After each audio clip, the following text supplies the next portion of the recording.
right, Steve, Heath, we are here at Fab Newport, one of the coolest spots on the island for sure. No question about it.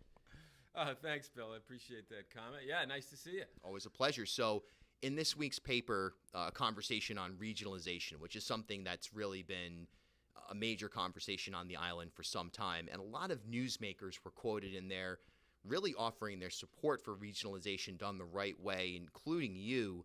And I think that it kind of plays into a larger picture conversation that we'll probably get into today. But just in a nutshell, your take on regionalization from an Aquidneck Island standpoint as a whole, not necessarily any of the proposals that have thus far been laid out. Right.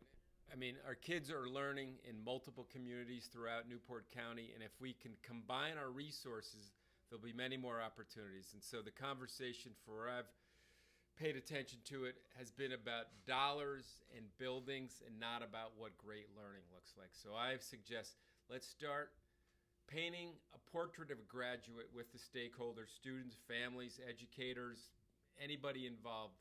And let's say, what do we want our graduates to look like? What do they want to look like? And let's begin to build the learning experiences, combining all our resources to say, this is the best way to get there. This is what great learning looks like. This is what it feels like. What's interesting is that really plays into your whole ethos here at Fab Newport and FabX as a whole on a statewide basis, with reimagining learning from almost like an individual student up, not talking dollars, not in the context of like the money follows the student, but in terms of the skill, the passion, the engagement that follows the student. Yeah, every young person wants to learn, right? But they don't always want to sit down and learn what's going on in their classroom, where it's assumed most learning is supposed to take place. But kids are learning all the time. So we work with primarily middle and high school students in Newport and Providence. And so our theory is that if we can get our middle school kids out into the community and begin to see, like, oh my gosh, I like surfing, I like sailing, I like golf, I like hiking, I like design, I like art, I like music. Many of these kids with limited resources don't have the opportunity to get that engine, that part of their mind and body going, and begin to generate ideas about what we call their positive future vision. But if we can begin to connect them to the opportunity resources, and then this is the other piece, is the relationships, the people who are doing all those cool things, their minds will begin to percolate, and they'll move from curious to motivated, ideally to intrinsically motivated. So by the time they're of high school age and they are, moving into 13, 14, and 15, they can begin to map out the kinds of workshops, academics that will support their positive future vision. Because if we look around the landscape, there's NACTech, Middletown has programs, North Kingstown, there's all kinds of really cool programs that a young person can access, but a lot of people don't even know those opportunities exist, in addition to all the opportunities that exist at, whether it's the Bird Sanctuary or Sail Newport or Bike Newport or the Tennis Hall of Fame. But we've got to increase equity and access to all these opportunities. What's so interesting and important, and I can speak to this just from my own experience as a student in Rhode Island growing up, is the idea of education doesn't just happen inside the school building. It's a community-wide experience, and you can take a lot of that community experience and put it into sort of a reimagined version of school, and with that comes these relationships that we were talking offline. A lot of teachers now are just burnt out from COVID, from staffing shortages, from just new pressures with standardized testing and expectations that in some cases are unreasonable. And you lose that one-on-one relationship where, a kid can carve out an identity. Right. Identity's key. So, and the relationship's key. And so you mentioned a couple things there. So when we think about it, we think about finding what those kids' interests are and helping them grow those competencies. And then, their integrated identity, are they doing it for the right reason? And then do they have the agency or the confidence to actually pull that off? And then most of that comes back to having a set of relationships that can scaffold your growth. Because if you look at basically any well-lived life revolves around the quality of someone's relationships. Totally. And when you're in the formative era of your life, that's the point more than ever that quality can really determine outcomes. I mean, it's a basic statement, but you're trying to improve outcomes through that. Right.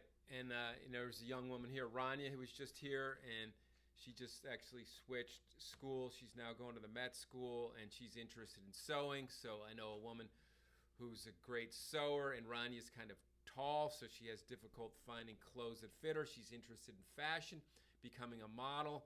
And so we're going to go over to Linda's house, and Ronnie's going to bring a pattern that she would want to adjust so it could actually fit her body. And those are little things that can lead to big things. What do you think most people in Newport or Aquinic Island as a whole, statewide audience, whatever the case may be, what don't they know about the work that you do here and some of the outcomes that you've produced? Because what you're describing is just so incredible right now in terms of, harnessing a student's full potential and, quite frankly, not wasting their time on things that are nonsensical. That's not to say reading, writing, and arithmetic are ignored, but harnessing their potential.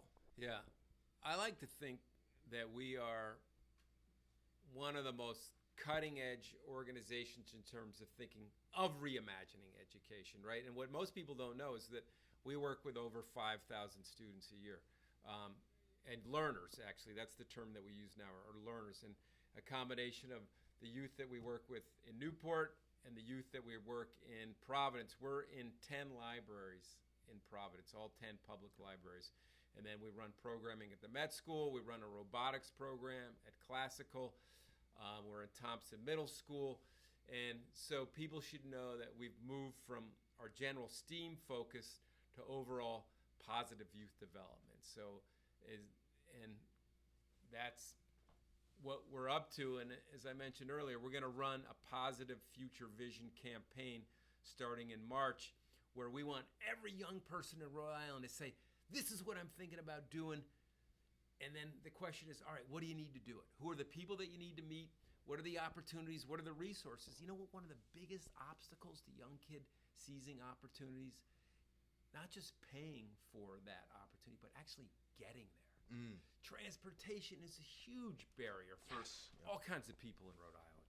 Yeah, it comes up in school choice. A lot of people have these ideas. Well, you should be able to go, if you live in Lincoln and you want to go to a school in Newport, we should allow that. And that's a whole separate conversation. But even there, the transportation issue is like conveniently ignored, and just figuring out how to make those connections. Is that something that you see as, obviously you have identified it as a priority, but do you see it as like something that a problem that you're trying to solve, so to speak? Yeah. So in the summer, we run a program down in Newport with 100 kids. 2 years ago, we had no vans. Now we have 3 vans. We rent a van from the Met. The local high school gives us a couple of vans. The Boys and Girls Club works with us, and they have a van.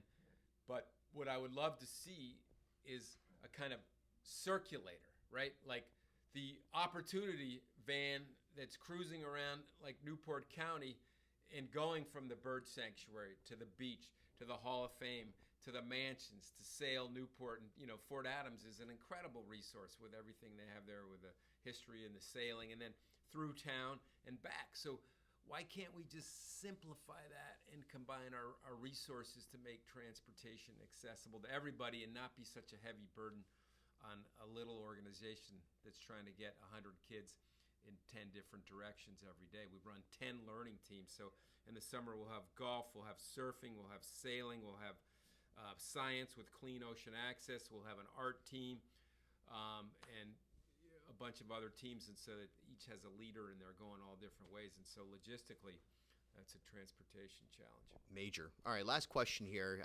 We do this all day, by the way, and we probably should at some point. Yeah. But for anyone out there that is saying, our state, when we compare it to Massachusetts, educational outcomes aren't where we need them to be. Even our best performing schools on standardized testing aren't even in the middle of the pack necessarily of Massachusetts.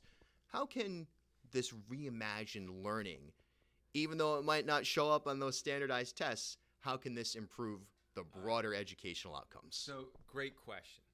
So, I've got nothing against testing, right? But it's a matter of readjusting our values, right?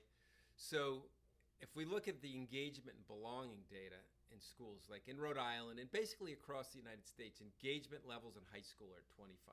And you could go on the RIDE Survey Works website and look at that data, right?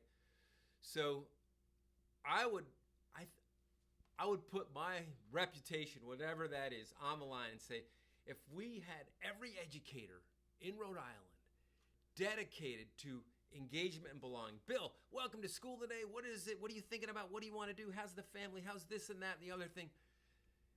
That those traditional metrics that plague us, such as test scores and attendance, would go up just by the way people felt, right? And then we could begin to probe in the details of what makes the kids tick, and then those skills would also rise at a whole new level. So I think the simplest way to do it is to flip the values and don't emphasize the test scores, but keep testing, but look at engagement, belonging, and do more work in order to turn some ownership over to the young people who are doing the learning. So let's say you and I were in 5th grade and you said, hey, you're good at math. I said, no, I'm pretty good at math. Well, why can't we just go down to the library or out on the playground or something and have a bunch of math problems and say, ha, I got you. Well, look, Bill, you're actually a visual kinesthetic learner, and I can do it on paper.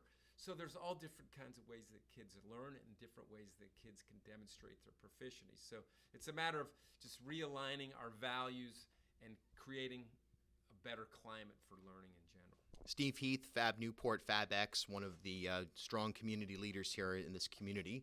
And hey, thanks for your time. This is Newport This Week's weekly video series. For more videos, visit newportthisweek.com. And of course, pick up the paper. All right. Thanks a lot, Bill. Have a great day, everybody. Pleasure.